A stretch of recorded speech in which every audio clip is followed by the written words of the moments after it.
B is your name, right?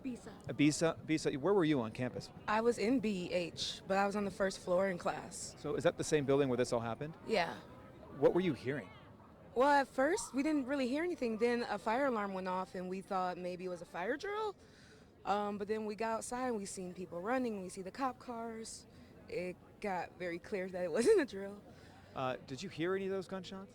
Once I was outside, I kind of heard a barrage of them, so I don't know if that was the suspect going down, but yeah. You just showed me a pretty, I would describe as scary video of you with, I mean, there was law enforcement in the hallway telling you to get down or telling you with hands up. What was going on there? Yeah, we were starting to get evacuated, and they just like, hands up, and I'm terrified. I'm trying to make sure they can see my hands. I'm just scared to move, and I'm just trying to listen, but it's so chaotic, and we're supposed to go this way, that way, and it just was a mess. What was when you got out and you were taken to safety, did you call family? What was the first thing you did? I called my husband immediately. Even while I was kind of hiding in a storage room, like I was texting and calling him, like, hey, you just need to know this is happening. He kept me pretty calm. So I had just met you before the live shot. I didn't even know you were in a storage room. What happened? Did you get a text message, or how did your faculty tell you what was happening? No, once we got out of class, and our professor was like, hey, class is over, and then they just kept yelling to get off of campus, move, move, move. And I got to like the back of Thomas and Mack with a few other girls. We were trying to check all the doors. We found one that was open, but it was barricaded. And some of the NFR guys actually were in there, and they hurry up and move some stuff, and we got in there, and we just hid in the dark. All right. I mean, you look around here. There's all these students out here as well. What's going through your mind right now when you think about what happened here today? It's very sad. I'm trying to keep myself calm. This is my second shooting. I was on October 1, so this is just more stuff in therapy to talk through. I mean, were you at the concert there? I wasn't at the concert, but I was on the strip. And so for the past few years, just trying to work through that. And I'm going to have you go ahead and pull up that video for me real quick. And I want to see if we can maybe have our photojournalist, Lee, here zoom in on it. I know it might be a little different here to be able to watch do the this, video, but, and let's not forget this is live TV. And we're going to have you turn it around here. Okay. And I'll have him set this up here. Do you want the audio? All right, Lee, you tell me when you're ready to go here. Yeah, go ahead.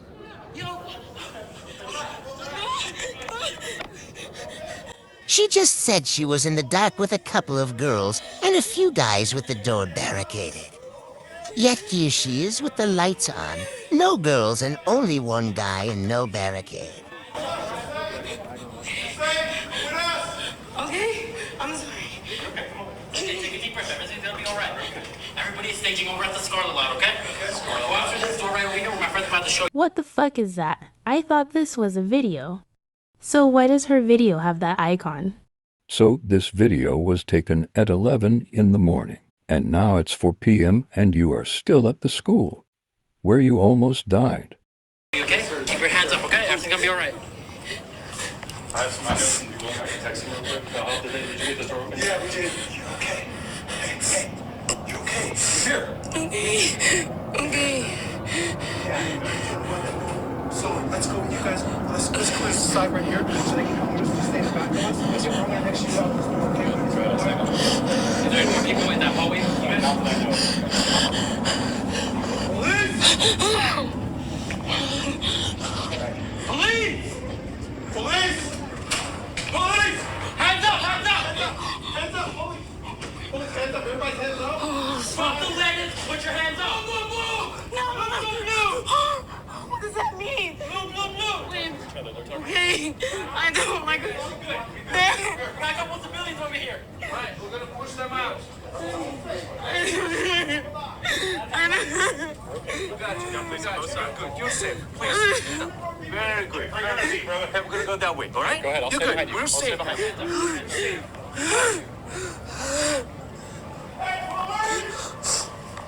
There's 4 more people. I'm gonna send them to you. Blue, blue, blue. All right. Ladies and gentlemen, keep calm. Keep your hands up, all right? Don't put your hands in your purse, your backpacks, or your pockets.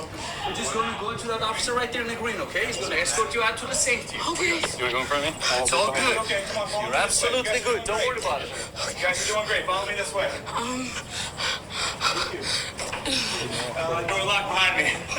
You guys got a key? No one's got a key? Keep it, hold it there for me. You can see this. She just told me. How did she just tell you this? When we are watching her right now. Also, how the fuck can there be audio mixing of a cell phone video and the interview when this is supposedly a live broadcasting? You realize you were safe with those officers and being escorted out. I mean, now hearing this, I'm sure you watched it back, but what goes through your mind when you hear that? So why the fuck are you still there? And it's amazing that speakers on a cell phone playing a video was able to be picked up by cameramans and reporters' microphones so clearly. Like, there was nothing in my mind, just, hey, do what they say so you don't end up shot. And I just wanted to get out. I still want to get out. I'm waiting on this shuttle, and I want to go far away from here and go home with my puppies and my husband. You were probably with other students, I'd imagine, at that time? Yeah, we were with other students, and there were a few of the NFR people who were here setting up for that. So strange that she is able to lower volume exactly when they are talking and the phone never displays the volume being lowered. Because we would be hearing the sound off that video just as clear and the interview at once. You can see in this video, a number of people have their hands held up. I mean, obviously they want to see your hands because of the situation, but I mean, to be put in that scenario had to be pretty tough. Yeah, it was intense. It's nothing like the TV shows, I'll tell you that. Yeah. And so after this, I mean, you said you called your loved ones. Did they hear about what happened as well? Yeah, my phone has been blowing up consistently of people like, hey, I just saw the news, texts, calls, and until everything was like okay, like I just kept my phone on silent. I didn't want to be too loud and have whoever walk by hear it and we're exposed. I appreciate you talking to me here. Stand by here and I'll talk to you here in just a moment when this broadcast is all finished. But again, if you're just joining us, that was just a student who was escorted off campus during this whole situation. But we are live outside of Thomas and Mack, and we will be for some time talking to more students. But I'll send it back to you guys in the studio for now. I am too lazy to finish this off, so I'll just add all the videos I collected. But this was a false Flaggot. Right now I'm doing fine, thankfully. It's been like, more than half an hour since then, so I've cooled down a bit, but at the time I was evidently terrified, scared for my life, really, because soon after I left the building, there was reports that there was more shots fired in the student unit, which is where I was, but thankfully police pulled me out of there beforehand. So right now I'm doing good. I'm waiting for my ride, but thankfully I'm fine. Thank God. Did you hear anything or did you see anything when you were out there? Or? I didn't hear any gunshots actually, but right after I saw the report, I heard a lot of people screaming around me in the student union to get down, hide, shelter in place. And I was like, oh well, I'm stuck in the restroom. I can't get out. I'm scared. What if the shooter comes in here? I'm all alone. There was nobody else in the restroom, locked in the stalls. And after a while, heard some banging in the student union doors. I was like, well, this is scary, this could be the shooter. And shortly after, 5 policemen walked into the restroom. They were telling me to get out, put with my hands up. So I, got out. I was terrified, large guns pointed at me. But they frisked me, checked my bag. They told me to leave my bag there. Well, I mean, that doesn't matter at the end of the day because life's more important. Right. But yeah, I was able to walk from the student union all the way over here thanks to the help of the police. And well, right now I'm safe, thank God. Right, and you said you didn't hear anything, any gunshots or any screams like that? No gunshots, but people were definitely screaming. They were scared, Yeah. So yeah. What was it like inside that building? What would you say? How would you describe that to other people here? Well, like I said, I was in the restroom at the time, so I wasn't able to see anything. But I did hear people scared. It was dead quiet after, because people, were trying to just stay safe, not make any noise, and until the loud banging came on, which is when my heart started racing. Right. But thank God it was police and no one else. So, yeah. What was going through your mind during that time? Oh man, I just wanted to get out of there safely. It was a scary situation. I've never been in anything like this before. I've seen it happen elsewhere, never thought it would happen here. But it does call into question the university's security because it is an open campus, so it's not uncommon to see like homeless people around. And you know, unfortunately, there is bad people, and it is quite easy to conceal a gun and just bring it onto campus. And well, this just shows that. Right.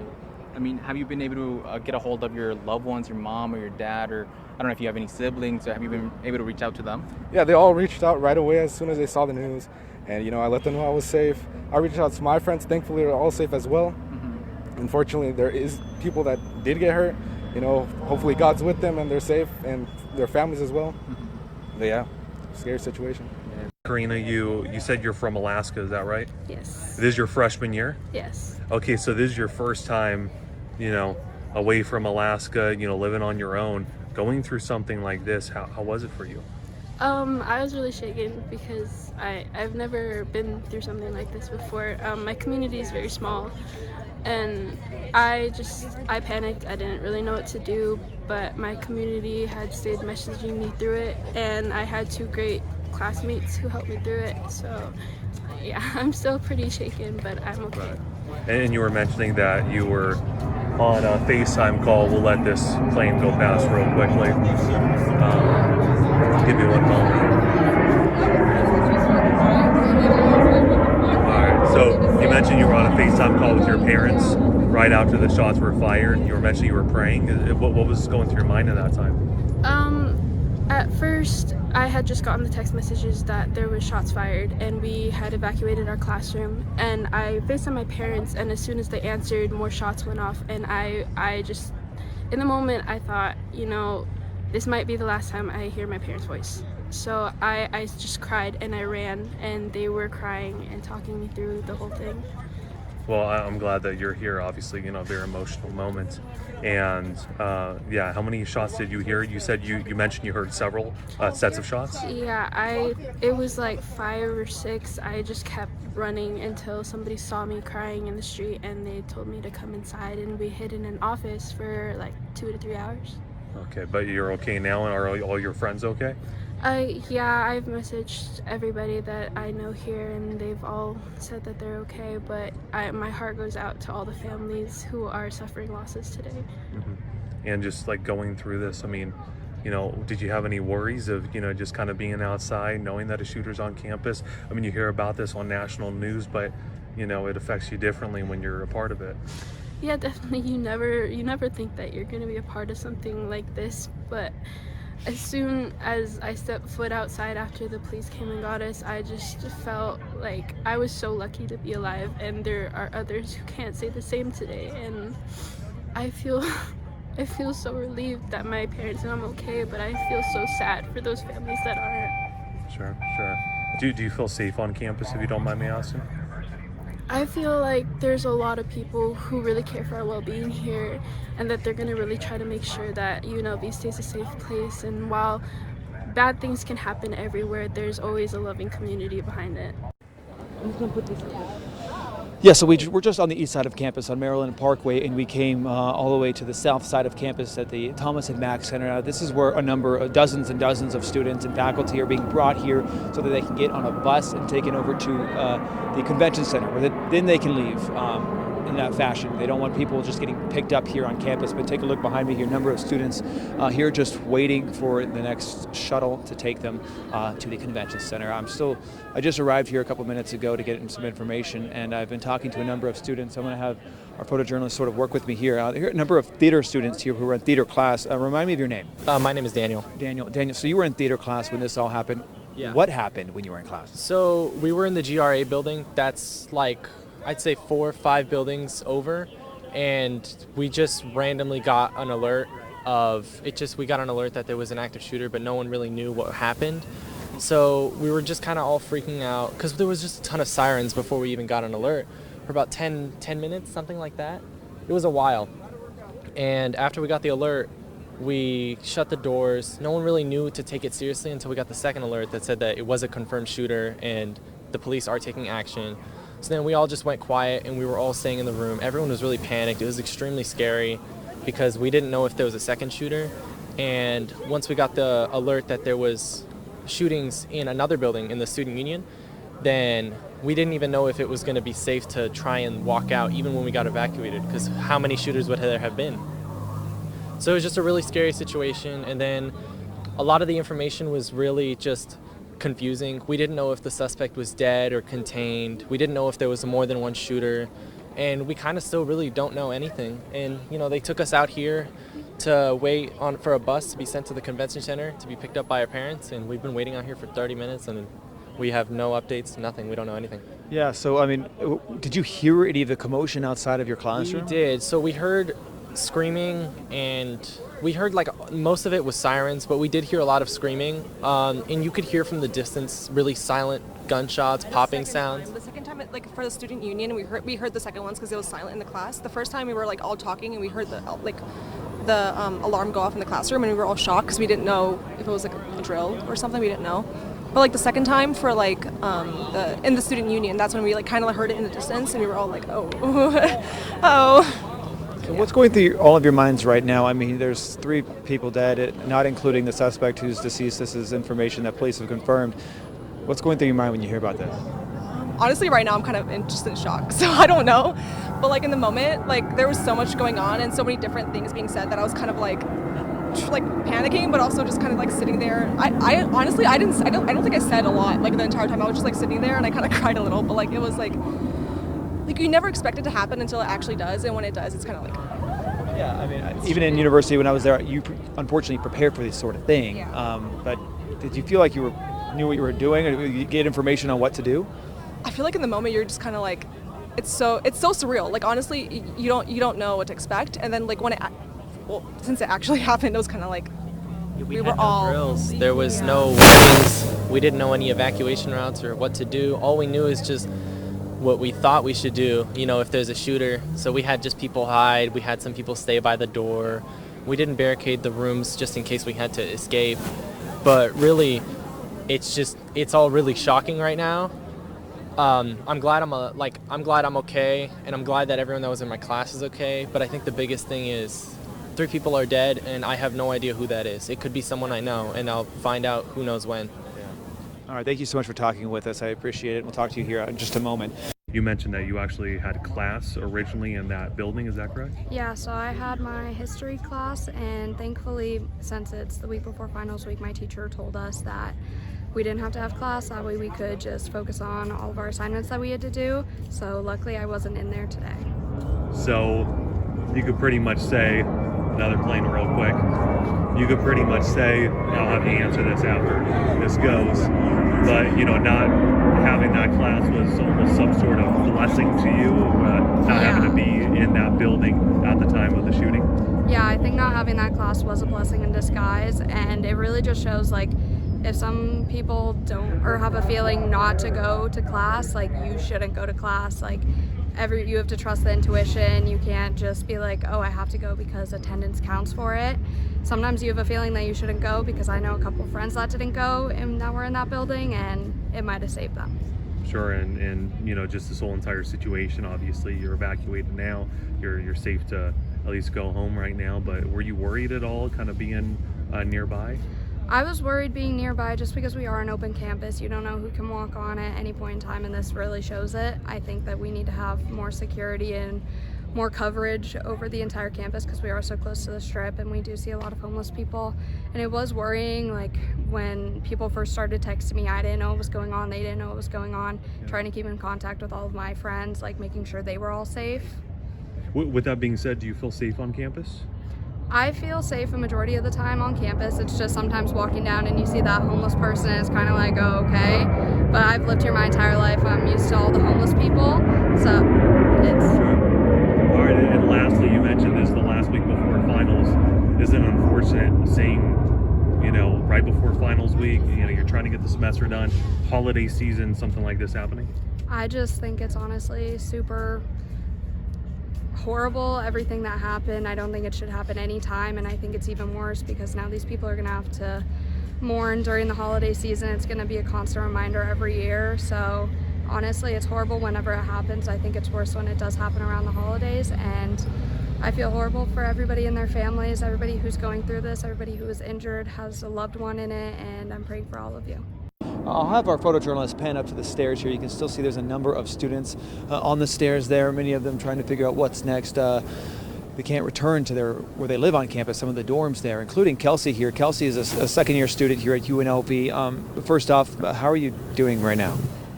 It's a hard process. Like, it's definitely very scary. I would have never expected it to happen. I always kind of felt safe walking on campus here. Like, I'm always in the library and stuff. So now coming back from, like, break, I don't know. It won't be the same. Like, it's going to be different on campus. We had just had a conversation about how you actually live on campus. Tell me your situation and what you plan to do. So I was actually in my room about to go to the student union when I received the text, and it's definitely scary because the thoughts go through my head like, what if I left 10 minutes before that? Like, there was shots in the student union. So I'm definitely very thankful for God and everything. It's just so scary, but right now they're saying we can't go back into our dorms.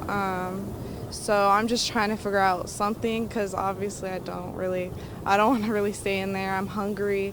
So I'm just making calls to people to see if I could stay anywhere, but that's what's going on as of right now.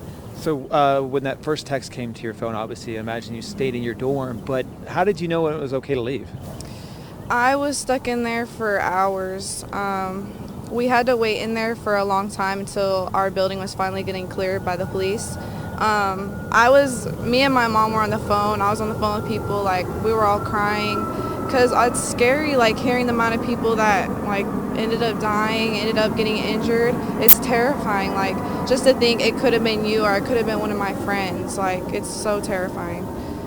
There was a lot of students out here, even faculty. Did you talk to any of them about what was going on or where they were at? Yes.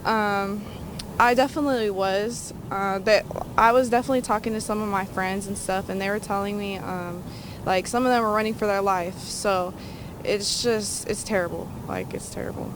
And I sort of interrupted you in your phone call with your mom. What was her reaction when you were able to get her on the phone? My mom was crying. My parents were so scared. She was crying her eyes out because I live in California. So the last thing you want is to get a phone call from your daughter saying there's a school shooting, It's terrifying for any parents that have to go through that. And you're trying to figure out where to go next, but when you think about this day, what's going through your mind? I was actually, before today, this was supposed to be my lab final, and I was supposed to drive home right after at 4 o'clock. So it's I was supposed to go home today. I was supposed to start working tomorrow. It's definitely putting me back because I might not even be able to leave out of here until Saturday. My car's here. So it's hard. It's hard. I'm trying to figure out what to do right now. All right, Kelsey, I appreciate it. Thank you so much for talking to me. I appreciate you. it. Again, many students in the same situation as her trying to figure out what to do tonight. Again, she can't get into her dorm. Several others can as well, but they do have UNLV's Thomas and Max Center to shelter tonight. But, you just heard Kelsey talked about she doesn't want to be on campus, and it's sort of understandable. After being here all day and going through what they went through and stuck in different rooms and different buildings because of an active shooter situation, I can imagine many want to get far away from campus. So many still trying to figure out what they are going to do as this investigation continues on the other side of campus. We're back out there now live to Giovanni at his location. Giovanni, what else can you share with us? Right, well, I'm with Marco right now. He's a student who was inside the building where shots rang out, but he says that he was able to get it out of that building once he heard a loud noise. Marco, just describe what you were... So, you want me to hold the mic? I can hold it for you. Okay. So, I was sitting in my office in BH210. I'm not sure where the shooting happened, but from what I heard, it sounded like it was on the same floor. It was pretty loud. And I heard one thud. I just thought it was, something falling maybe.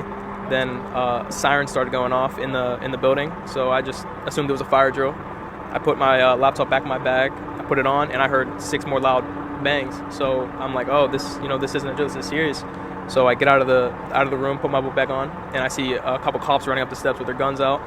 So I'm like, oh, I run down the stairs out of the building, and then I remembered, my girlfriend's on campus, so I just wanted to make sure that everything was okay, make sure she was safe. So I went into the building next to it, and I went up to the 4th floor of that building. went in there and made sure, everything was good. But when I got in there, they didn't know that it had even happened yet. So I had to tell the teacher, what had happened. And yeah, it was scary. We were in there for about an hour and a half, 2 hours, and I still don't even have my stuff back. I don't know when I'm gonna get that back, but yeah, it was scary.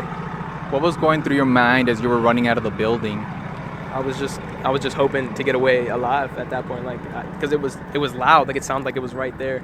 And when I seen the cops with their guns on, I knew it was serious. So I just wanted to get out, make it alive. That's it.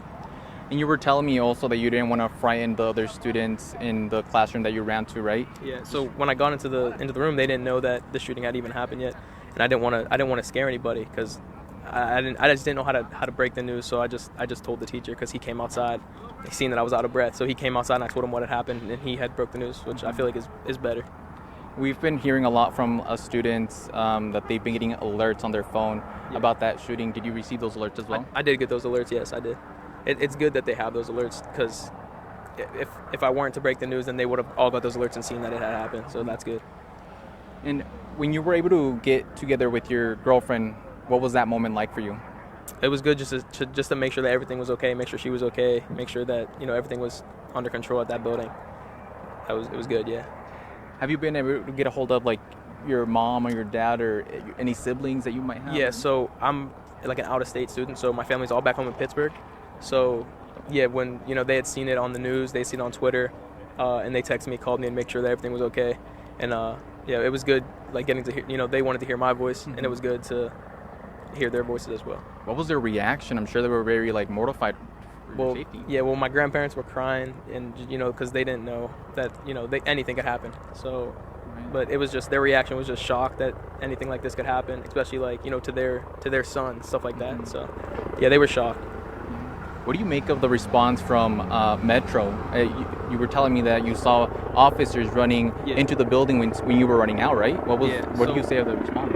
I think their response was quick because as soon as I heard the first shot, I heard the sirens go off, and I seen them running up the steps. So it was good that they were able to act quick and get it under control. I mean, anything else that you'd like to share, just to add? No, I just hope that everything's safe, everything's under control. That's it. And just pray for all the victims and their families. That's it. Okay, well, thank you so much. I appreciate your time. Screaming, run, run. A mass shooting leaves 3 dead at UNLV. The gunman killed by police. It's a crime that we train for each and every day. A search warrant served at the suspect's home tonight.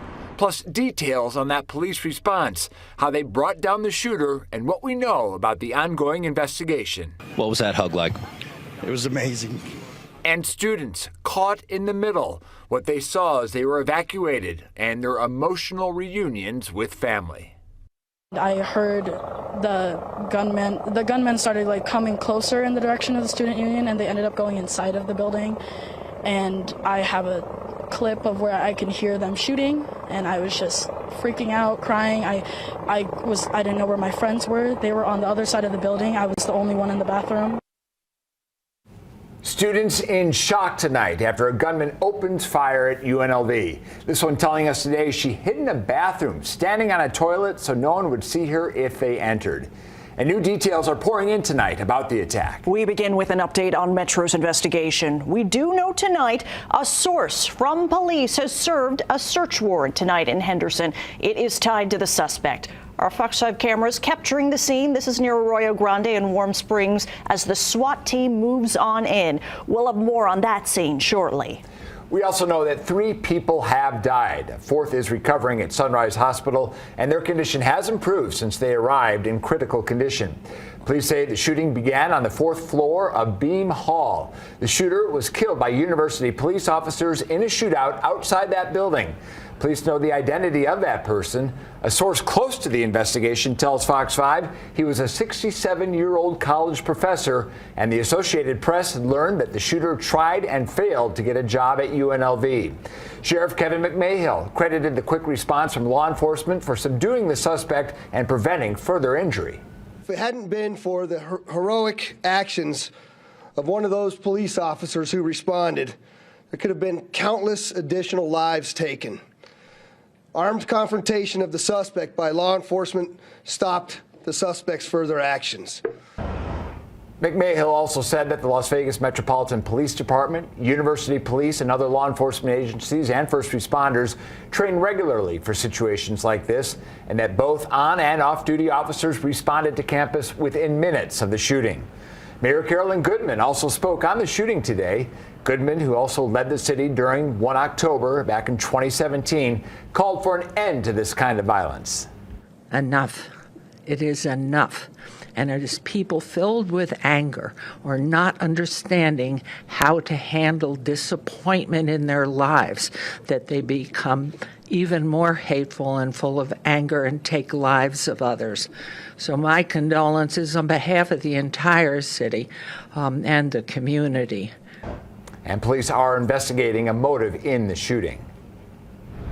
We have full team coverage tonight with developments still happening late this hour. Kim Passoff is standing by at that scene where Metro Police just served a search warrant.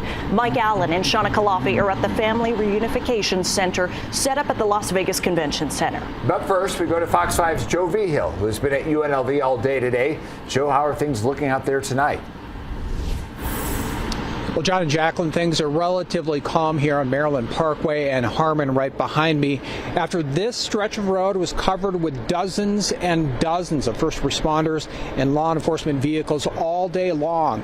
And tonight, 2 people lit candles right across from UNLV. 3 candles for the 3 people killed. And the 2 also mentioned another person recovering in the hospital. It's devastating. As a former teacher, it's beyond scary. It's just devastating that the world is coming to this, especially at the holidays. And back live here, you can see the UNLV sign at Maryland Parkway in Harmon. And another example of how terrifying this was for people today. Officials also said 4 people went to the hospital because of panic attacks. Reporting live outside UNLV, Joe Vigil, Fox 5 News, Local, Las Vegas. We want to give you an idea of the span of the ordeal and the investigation still happening into the evening. So take a look at this map of the UNLV campus. Here's Maryland Parkway. Over here is the Student Union, a pretty popular spot to note. But this is where it all began. Beam Hall, that is the business school. At 11:45 a.m., that's when police say the shooter started on the 4th floor, went through the different floors, then was confronted right outside in the exit by UNLV police and neutralized. We want to note, police said outside the area there was a number of students who were gathering, playing with Legos in some sort of activity, and thankfully UNLV neutralized the threat before any other victims could happen. So a number of the students were evacuated to the Thomas and Mack. They stayed here for several hours, and they're being brought back, the ones who live on campus, they're being brought back to the dorms, which are up here tonight. But still late into this evening, into this hour, Beam Hall, the Student Union, this epicenter is off limits with the police investigation still underway tonight. And all new tonight at 10, a search for answers with a search warrant. A police source confirms to Fox 5 a search warrant was served in Henderson tonight by Metro Police in relation to the suspected shooter. This is where it was served, near Arroyo Grande and Warm Springs. Fox 5's Kim Passoff was there as a massive team prepared to move in. She joins us now live. Kim? Yeah, it was exactly that. A massive joint law enforcement effort here. Metro officers, Henderson officers, and SWAT all coming together, staging in the parking lot of Green Valley High School just down the road on Arroyo Grande. About 2 minutes up the road, they came here to the Promontory Point Apartments, and you can see behind me there is still crime scene tape up here at this apartment complex. And here is what we heard happening here earlier.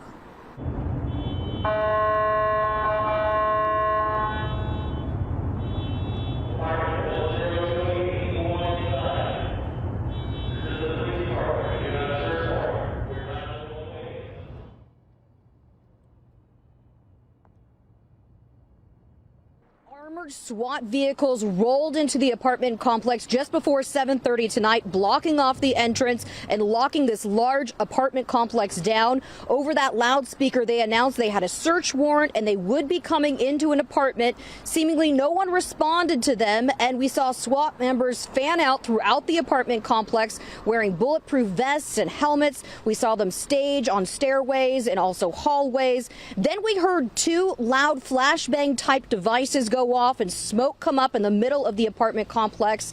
Then what sounded like a door being knocked down and SWAT leaving the scene just moments later. That was about an hour after they arrived. Again, the target here, to learn more about this suspect believed to be a 67-year-old college professor who was unsuccessfully seeking a job at UNLV. What was found inside of this apartment complex, that has yet to be seen. We did reach out to Henderson Police, who tells us that this is a Metro investigation, that information is something that was going to have to come from them. That is something we expect to find out more about in the coming days. Reporting live tonight in Henderson, Kim Passoff, Fox 5 News, local, Las Vegas. And tonight, students have been given the all-clear to return to their dormitories. UNLV adds those who return will have access to food and other essential services when they get there. This is a tweet coming out late this evening. There will also be a high police presence on campus. All day long, we've seen striking video taken by students as they were evacuated by SWAT teams, and this was the scene as students were led away. Clearly we don't have enough. Leave your bags on the ground, hands up, hands on your head. Holy we got a lot. Deep. Let me know when you're ready, Felly. Yep, hey, bring them on out. Okay, this line go. This line go. Okay, yep. We're gonna do this organized. Leave your stuff. Leave your stuff. Leave your stuff. Hands in the air. Leave bags. Okay, hands in the air, please. Leave bags, okay? Just walk out with your phone, what's on your person, okay? Take your phone. Okay, go ahead. Let's go. Take your phone. Go ahead. Hands in the air, please. Hands in the air. Keep your hands where we can see them. Thank you. Right out here. Yeah. To the right, to the right. If this is clear, then we get the patio. Yeah. And we still have like a... Appreciate you for your service, man. And emotional reunions today as those students made it to safety. Students were bused to the Las Vegas Convention Center where staff members brought them to their families. And Fox 5's Mike Allen has been hearing about these emotional reunions all day, witnessing them as well, and joins us live now with more on the latest with all these families. Yeah, for a few hours, John, Jacqueline, I was out here in front of the convention center just spending the entire time pulling aside students and their families and just talking to them. I asked them things like what it was like finally reuniting with each other after such a hectic and distraught day. And I also asked what the last few hours were like before they got to reunite with their loved ones. And as you might imagine, the answers were different depending who I asked. Students talked about hearing word of an active shooter on campus, some not even knowing that the threat was serious, and then either sheltering in place or running, followed by a really long wait for some at the Thomas and Mack Center to come here to the convention center where they were finally able to reunite with their family. And parents, of course, had a different perspective. Here's what one dad told me today. The last couple hours have been crazy. I don't even know how to put it into words. Sitting at work, got a text from my daughter Mackenzie to our family group chat saying, I don't want you to be worried. I love you. I'm safe. I'm bunkered down in the library on the second floor. There's an active shooter. Then all hell broke loose at my work. Everyone was running around, checking on their family members, checking on their children, their loved ones. I was staying updated with Mackenzie. We were worried, and I want to give kudos to the UNLV police and the Metro. They did an amazing job on the response time. And my heart, my prayers and thoughts go out to all the families who lost anyone or anyone was injured. This is really a tragic day, but as we all know, we will get through Vegas strong. The parents I talked with talked about specifically the moments between finding out what happened and actually being able to talk with their kids and then later be able to actually hug them and talk to them in person. And I'm going to share one of those stories from a student's perspective later tonight at 11 o'clock. For now, reporting live, Mike Allen, Fox 5 News, local Las Vegas. That reunification center is offering more than a place to meet loved ones. It's also offering transportation, food, and counseling. Temporary housing is also available for those who need it. The center is set up at the Convention Center in North Halls 1 and 2. For more help or more information, call 702-455-AID. That's 455-2433. Let's go now to Fox 5's Shauna Kalafi with more on the help available. Shauna?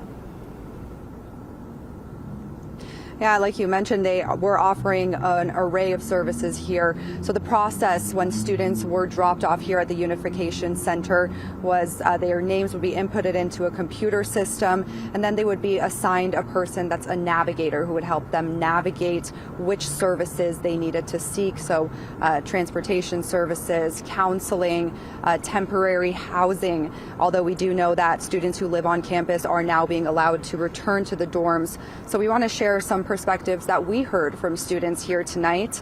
A few of them say that they started running as soon as they got the notification about the shooting on UNLV campus, some even running for miles. One said he even reached the Strip. Another said he was hiding in the gym locker room for 4 hours. And all that time without many answers about what was going on, just that there was an active shooter on campus. We also spoke to a grad student at UNLV who was reunited with his mother here tonight. He says he was in the building right next to Beam Hall. That's where the shooting started, and he heard the gunshots. And I was getting ready to leave. I opened the door, and that's when the shots happened. So you heard the gunshots. Can you describe that? It wasn't like firecrackers. It sounded like fasting earthquakes. 1, 2, 3, like cannons. I didn't even blink or flinch. It was, I don't know, it was just like, growing up, I've seen stuff like that. I've been around stuff like that. You know, I'm kind of used to that environment, but I never seen that on a college campus. We've been in communication all day, and so that was giving some relief. But it creates a lot of anxiety and just overwhelming. And so I'm just happy that I get to, touch, and that I still have my son, and I sympathize with the families that have experienced loss. And there was another family we talked to here who wasn't able to keep that communication open. They were actually on FaceTime. This was a brother of a student. He was on FaceTime with his brother, showing him students running outside of the window of the building he was in, and that's when his phone died. And for a while, they weren't able to reach him. And that was the case with some few families here that we spoke to today. But of course, they're very happy to be reunited tonight, but feeling for the families that aren't able to reunite. I'll send it back to you.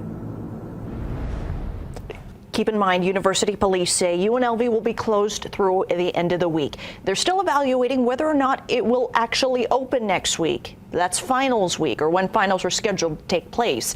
Students living on campus have been given the all clear again tonight to return to their dorms. And tomorrow, all schools under the Nevada system of higher education will be closed. On top of UNLV, that includes Nevada State University in Henderson, UNR, the College of Southern Nevada, and Great Basin College.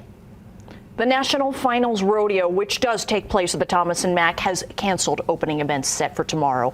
Other events include the rodeo and anything being held at the Convention Center. They are going forward as planned. Organizers plan to share more details tomorrow morning. Adam Garcia, I'm the Vice President and Director of University Police Services in Southern Command. Adam, A-D-A-M, Garcia, G-A-R-C-I-A. Wanted to give you just a very short briefing on where we are at this point. Before I do that, I want to introduce Sheriff McMahill, who you see to my left, and the Fire Chief, Chief Steinbach. So we received a call of an active shooter event at 11:45 this morning. Officers immediately responded, engaged the suspect. The suspect at this point is deceased. We do not have information on any potential victims at this point.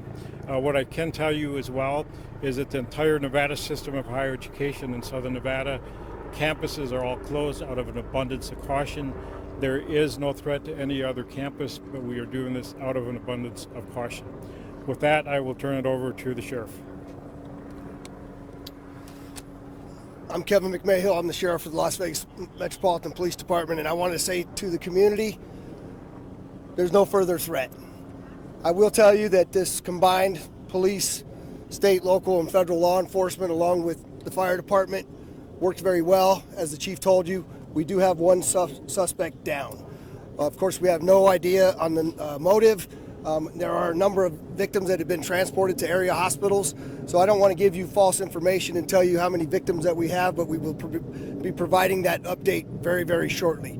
I want to assure the community there's no further threat. We are continuing the investigation here. This is still a very active and dynamic scene, so if you can avoid the area, we would appreciate it. And we'll be providing additional updates in the very near future. Thank you. There are victims. Yes, there are victims. Yes, on behalf of the entire first responder community, though, of course, our hearts go out to any of the families that are affected by this. Our update right now is that we do have a reunification center that is opened up at the convention center. That's at the North Hall. It will take time to transport students over to that area, but if you can't get a hold of your loved ones right now, your kids or somebody that you're concerned with, then that would be the place to go and to try to go ahead and do that reunification. We will have people there to assist you. We also have a phone number. It is being staffed. It's 702-455-AIDE. And there'll be a website opened up, and it's facofsouthernnevada.com. Okay, and so that is our current information that we have for victim services, and that will change also as or be updated as necessary. But we will have those resources there. Understand when you call that number or you check the website, the information right now will still be limited, and there won't be any specific information as far as individuals that have been injured or deceased. Sheriff, what's happening on the campus now? I see people leaving. So as you can imagine, the campus is a very large area to cover. Much like we had in the aftermath of 1 October, there's a lot of additional calls coming in that students hunkered down, they're afraid, they're scared. Our officers are going unit by unit, building by building with the university police and the rest of the police officers, firefighters, EMS, and making sure that we don't have any additional victims and or subjects. So we'll be back with you in the very near future to provide an update. Thank you. Any info on the suspect? Sheriff, I have an update as well. All right, one more update here. On that website, that's going to be facofsouthernnevada.org. I believe I said .com. That is .org. Go out through this door right over here where my friend's about to show you, okay? Keep your hands up, okay? Everything's gonna be all right. I just kept running until somebody saw me crying in the street and they told me to come inside. We have reports of multiple victims inside, but we're not going to advance forward until we get a clear that that's a cold zone. A student should have to fear pursuing their dreams on the college campus. What happened today is a heinous, unforgivable crime. As a parent, there are no words for what you feel. It's indescribable, the feeling that you have. And thank you for joining us tonight. Live at 11, I'm Trisha Keene. We are continuing to follow that deadly shooting on UNLV's campus. ABC News says the suspect is 67-year-old Anthony Polito. And we have learned he was looking to get a job at the university, but was rejected. This is according to the Associated Press. Our team coverage continues tonight. Let's begin with our Alyssa Bethencourt in Henderson with new information on the suspect. Alyssa. Well, Tricia, multiple law enforcement sources telling ABC News tonight that the deceased gunman in the UNLV shooting has been identified as 67-year-old Anthony Polito. Right now, we are standing outside of what is believed to be his home. This is just off of Arroyo Grande and Warm Springs in Henderson. But I do want to bring up some video from the scene. We're told detectives were conducting a follow-up investigation here, and SWAT was called in to help with serving a search warrant. You can see there is an incredibly heavy heavy police presence inside. And tonight we're also learning more details about who Polito was. Apparently, he had recently applied to be a professor at UNLV, but was not hired. And that is an important piece of information as we try to understand the motive behind all of this. Investigators confirming that the victims of today's shooting were not students, but rather faculty or staff members, and that suggests that this could have been a targeted attack on specific people, possibly because of a previous relationship or interaction. And we are being told that detectives do have Polito's phone and are going through it closely, looking for clues about what may have motivated him to carry out this attack. But again, this investigation is in its very early stages, and as more time passes, we are expecting to learn more details from officials. Just be patient as we wait to get that information. I do want to send it over right now to our anchor, Joe Moeller. He has been at UNLV's campus all day. And Joe, I really am curious to know what things are looking like there right now as we approach hour 12 since this shooting happened. Alyssa, well, it's still an active investigation here at the UNLV campus. We are on the east side on Maryland Parkway. It is closed behind me here. Now, the campus here, this is where that all started. The active shooter was reported here on campus earlier today at around 11:45, right near the student union where you're taking a look at right there. Now, 3 people confirmed dead from the Metropolitan Police Department, and the suspect was detained and killed here on the campus as well. Now, the investigation continuing. Caution tape is still up. There's a number of Metro vehicles here and different law enforcement agencies on campus blocking off several intersections, so the campus remains closed, as it will be for the next several days. But like Alyssa had mentioned, I've been out here since after 12 o'clock covering this, and I talked to several students who are running from the campus, leaving the campus, many of them happy to be off campus as this situation was unfolding. But I also talked to one woman who was at Thomas and Mack Center where she was trying to get a ride to leave campus, and she on our air showed us a video of what it was like when she was escorted from law enforcement off. We're going to re-roll that right here. I'm going to have you go ahead and pull up that video for me real quick, and I want to see if we can maybe have our photojournalist Lee here zoom in on it. I know it might be a little different here to be able to do this, but I was really surprised by it. And we're going to have you turn it around here. Okay. And I'll have him set this up here. Do you want the audio? All right, Lee, you tell me when you're ready to go here. Yeah, go ahead.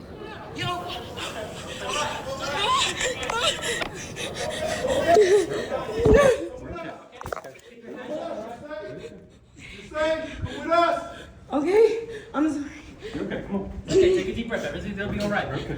Everybody is staging over at the Scarlet Lot, okay? Let's clear this side right here so they can come with us to stay in the back of us. Yes, sir. We're gonna exit you out this door, okay? Where these Go ahead, I'll stay behind you. Is there any more people in that hallway with you guys? Not that I know of. Police! Police! Police! Police! Hands up! Hands up! Hands up! Hands up, police! Police, hands up! Everybody's hands up! The ladies, put your hands up! Blue, blue, blue! No! What does that mean? Blue, blue, blue! Wait. Okay. I don't like it.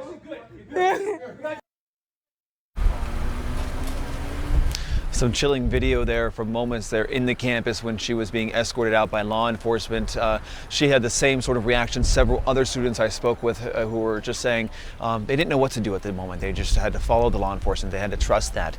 But the investigation continuing here on the UNLV campus. Several businesses in the area that remain closed tonight off of Maryland Parkway on the east side of the UNLV campus as the investigation continues here into what unfolded and what led up to this shooting here on the campus. But that woman who, that student who you just heard from there in that video, she was leaving Thomas and Mack Center, going to the convention center, which was the reunification center for all the students to meet with their families and to also get rides out of the area. We also have Abel Garcia, our anchor there as well tonight, with the latest from there. Abel.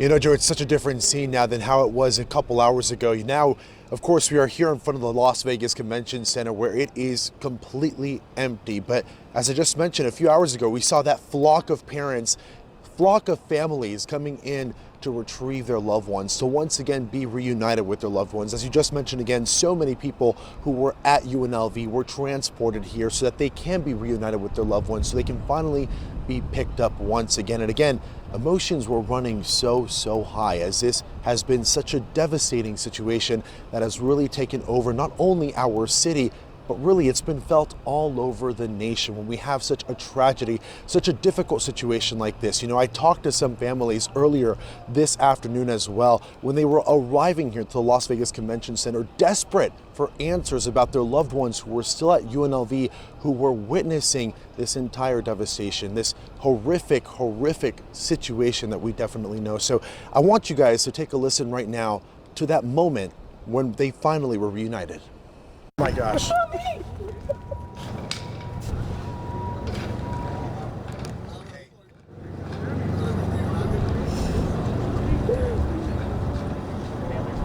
Take a look, this family here just got reunited. We were just about to interview Monique.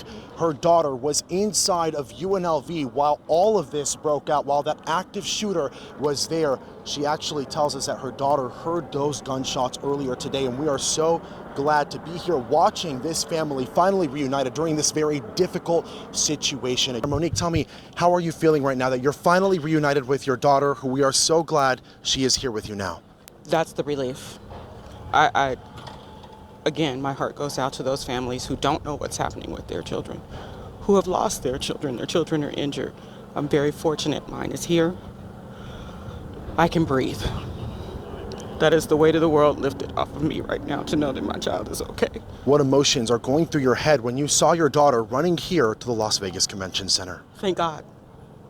Thank God that I'm able to do this. I cannot imagine the devastation that our family would go through if she hadn't come home. And we know this is very difficult for you to go through something like this. I can't even imagine being put into your shoes, but how do you feel to be reunited with your family right now, to see them after what you just went through? Relieved, very relieved. I just wanted to go home. That's all. But yeah, I'm relieved to be here, blessed, thankful.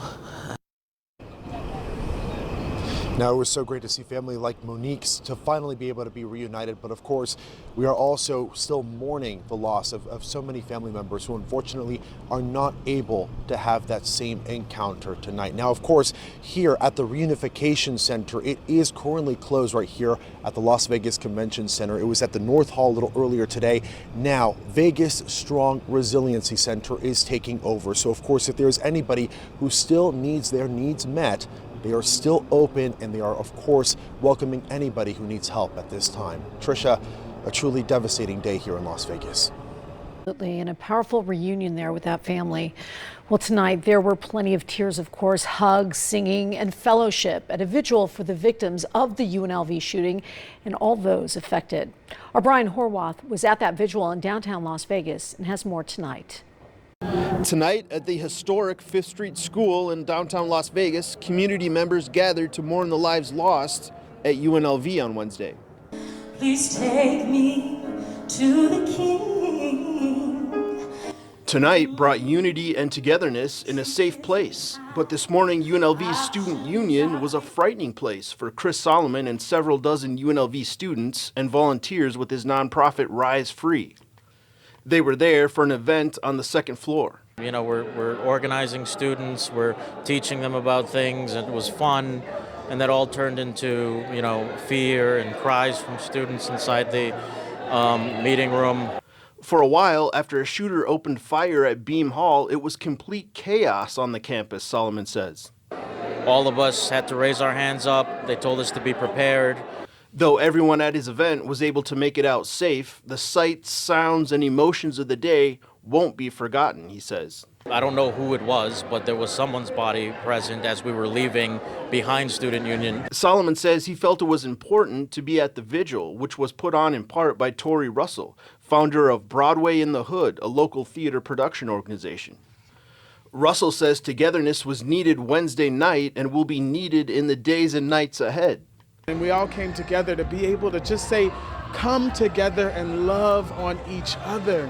The main message tonight from vigil organizer Tori Russell, Las Vegas is a resilient community that will bounce back from this tragedy. Reporting from downtown Las Vegas, I'm Brian Horwath. That is very true. However, a day that no family ever wants to go through. Our Paulina Butska brings us the emotional reunions for some parents and their children. For hours today, frantic parents and students waited to hear from their loved ones and friends behind yellow tape at University in Maryland. Tense moments as police officers were trying to hold people back from crossing that yellow line. One parent was visibly upset and trying to get inside to get to her child. Can you bring her to my daughter to me? When they release her, they'll bring her out. What I'm telling you is I can't let you walk back there. Meanwhile, mom Monica and son Braden were reunited after hours of texting, hoping for a peaceful resolution. I was looking all over. I was looking for bright scrubs. Just wanted to make sure, she was okay. Her to know that I was fine. And that's just all I want now. I just want to see my family and go home. Meanwhile, tonight, parents and students are still here at the Recreation Center reuniting after a horrific day. Reporting in Las Vegas, I'm Paulina Butska.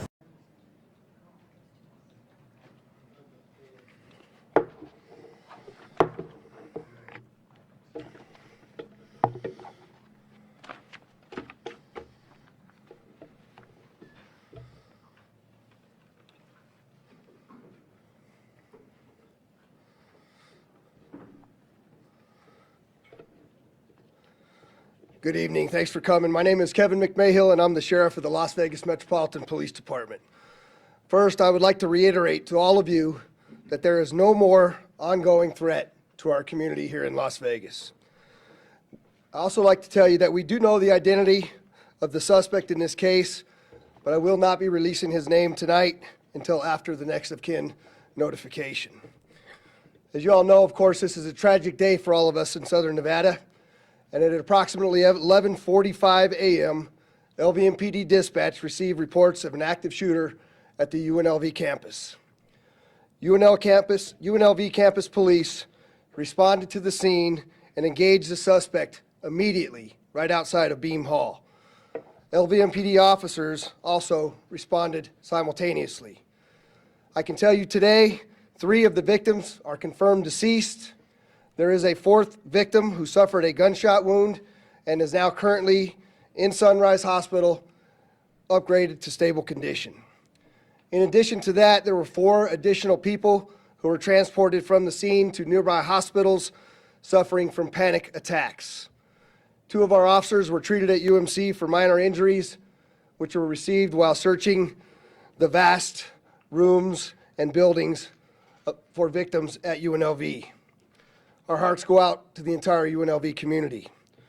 No student should have to fear pursuing their dreams on the college campus. What happened today is a heinous, unforgivable crime, but I want you all to know something. It's a crime that we train for each and every day. When there is an active shooter threat, the men and women of the Southern Nevada first responder community, police, fire, and EMS come together to respond quickly and decisively with zero hesitation. Within minutes, both on and off duty responders race to the campus to prevent further loss of life.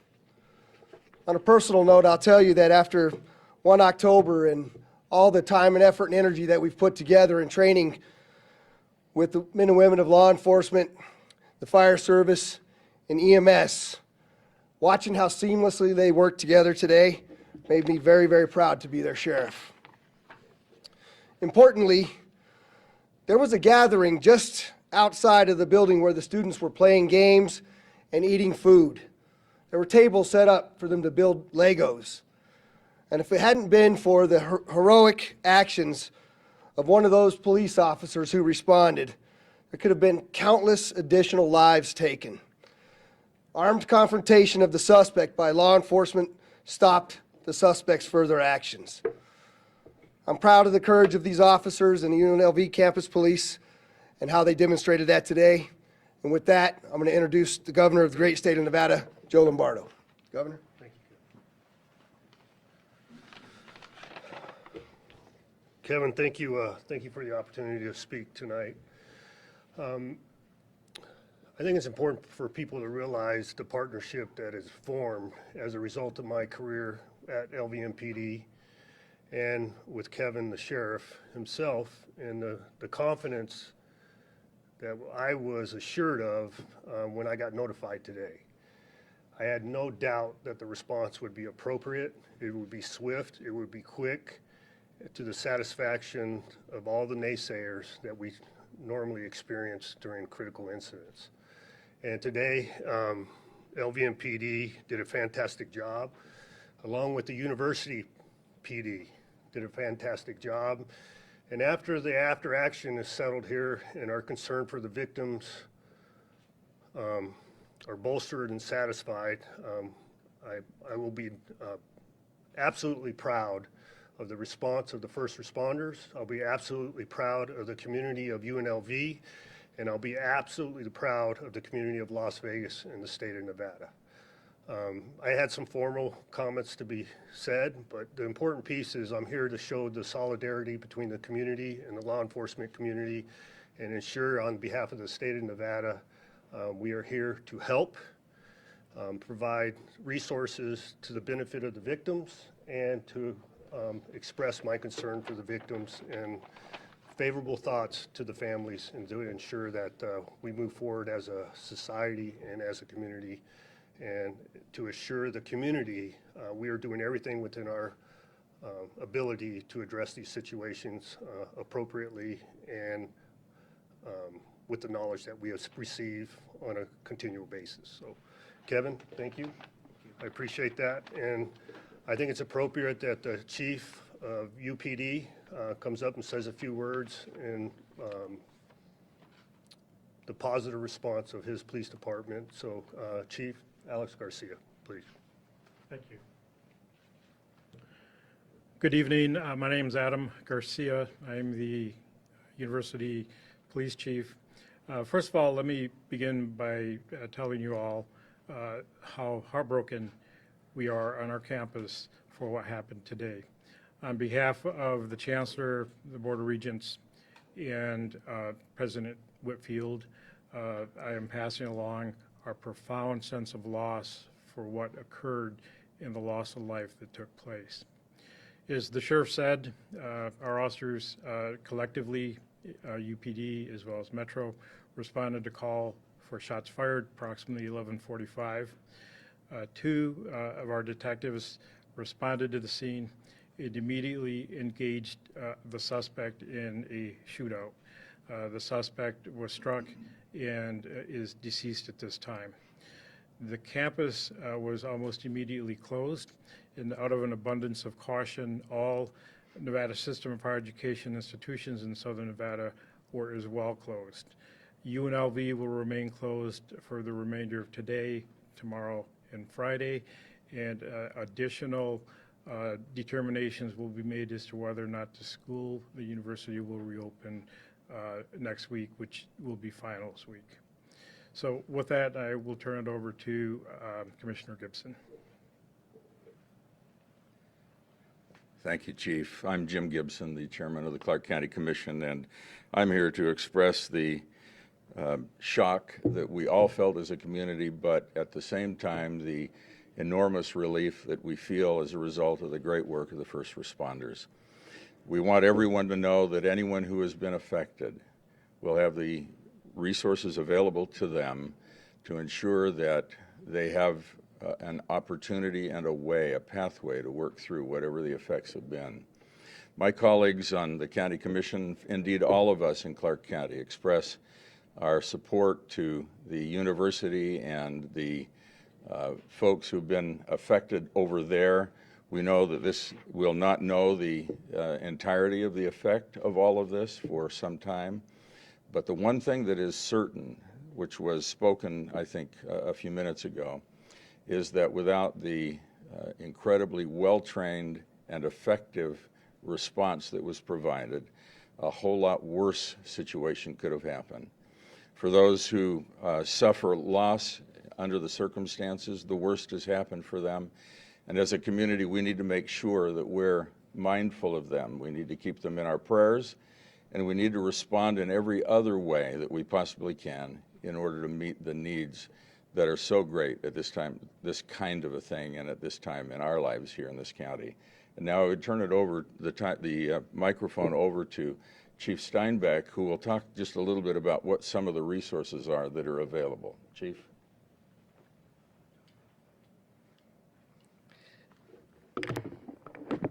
Thank you, Commissioner. Appreciate it. Adam, great job. Thank you very much, and great job by LVMPD and certainly all the participating agencies there. Yes, immediately we started to go ahead and we had people that aren't there on scene start to build up the resources for the recovery. Recovery starts actually before the incident even begins, and certainly as the incident unfolds. So we do have over at the Las Vegas Convention Center in the North Hall, we have opened up a family assistance center there. It's similar to the one that we opened up after 1 October, obviously smaller in scale, but ready to provide many of the same services, which include behavioral health services. UNLV has student services there. We have religious leaders there. Legal Aid of Nevada is there. Any resources that we might find necessary, whether they're immediate or in the long term, as the Commissioner said. Also at the Vegas Justice and Resiliency Center, that'll be open. That is the center that was opened up following 1 October, a long-term resiliency center. That is also ready to assist those in need and will take over the long-term recovery operation following the immediate reunification and the services that are provided at the Family Assistance Center. You can access those services in person or online. And the online is at the FAC, which stands for Family Assistance Center, FAC of southernnevada.org. You can also call 211, in which you'll be directed over to the call center, or the direct call to the call center is 702-455-AIDE, AID, or 702-455-2433. And so those numbers are available for all those services. Again, as was spoken before, hearts go out to the families. Certainly wasn't lost. They're on the scene after it was de-escalating. That college means a lot to us, right? And that's where I went. That's where my wife went. That's where my children went. So hearts go out to UNLV and certainly any of the families of the people that have been affected by this. Thank you.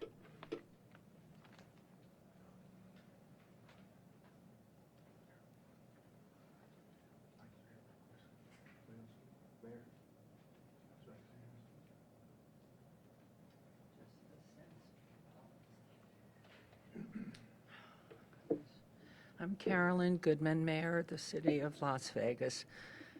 And after all these years and the tragedies that have happened around our country, but right here, it's something for those, the families that we've lost, who've had this tragedy, bespeak everything that is not good about our country, what's wrong, and how we have to teach our children to handle stress and be able to work through anger and hate in other ways.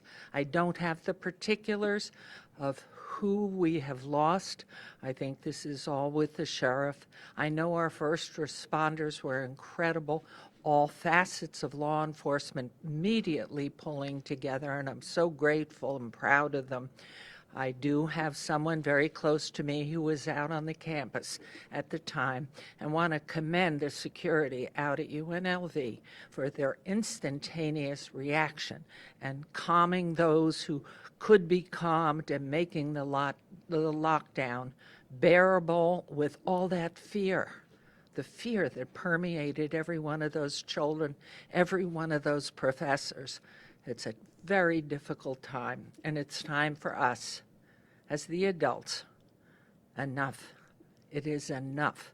And it is people filled with anger or not understanding how to handle disappointment in their lives that they become even more hateful and full of anger and take lives of others.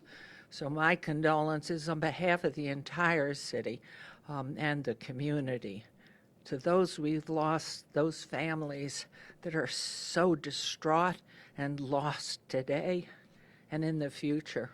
And Sheriff, I must commend you, and former Sheriff Lombardo, you did set this up.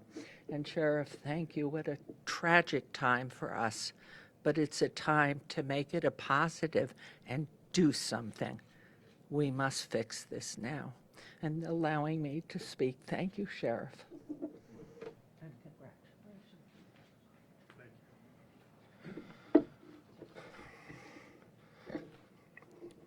As soon as I listened to the comments of the other speakers, it took me back to when the sheriff or the undersheriff and I were over at the scene and watching as we had to go through floor by floor, room by room, building by building. And I've seen some of the commentary about how long this has taken. But just like in 1 October, numerous other calls were coming in about different shootings that were occurring. We're having to breach every single door. We're finding groups of students that were huddled. It took us a long time to evacuate and then recheck. We will be conducting this investigation into the wee hours of the morning, there is no doubt. I know you have an insatiable appetite like I do to find out why, to understand motivation, and we will provide that to you at the appropriate time. But with that being said, I'd just like to end on the fact that we watched a lot of fear across the faces of those young men and women at UNLV today. And it's unfortunate that they had to live through that. But again, I'm proud of that first responder community for getting over there and doing that. So with that, I'll take a couple of questions. I'm sorry, you have to tell me who's talking. I can't see. Hi, Dana. Not yet, Dana. I just want to reserve until I have a little bit better information on exactly what was used. We haven't moved the body yet. I don't have any details on the weapon yet, but we will provide that to you.